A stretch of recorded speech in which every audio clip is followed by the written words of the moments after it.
Massive unemployment numbers. The economy is basically grinded to a halt. For college seniors, this should be a time to make memories, celebrate, and look for that first real-world job.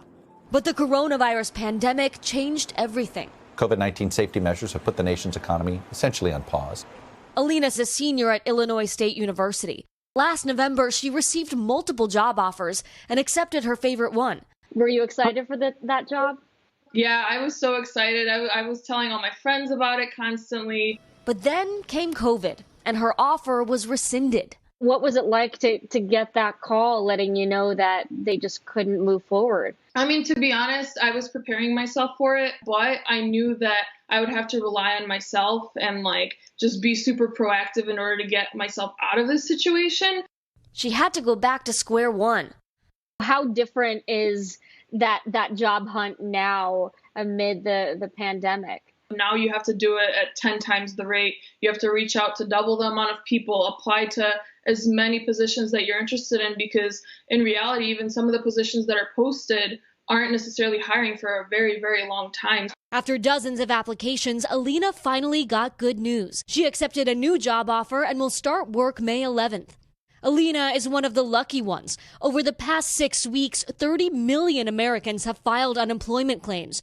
That means soon-to-be college graduates are looking at one of the worst job markets in American history. Whether it's going to be delayed starts, remote, I think there's a middle group that says that haven't rescinded offers yet. They just don't have an answer for that yet. And then the third group that just doesn't see an option for them, and they're going to pull those offers now. But while many students are left questioning their future, for some it's come faster than they expected. When was your class supposed to graduate? May 17th, 2020. Catherine Callisti just graduated 2 weeks early from the University of Vermont.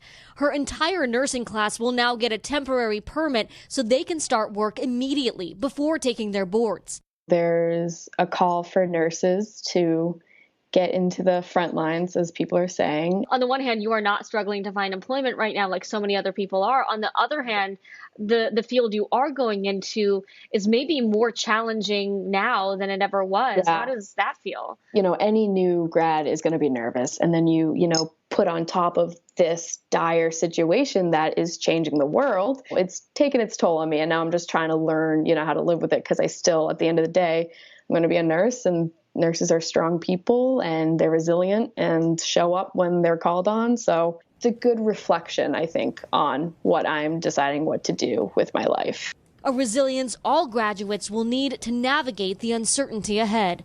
For today, Dasha Burns, NBC News.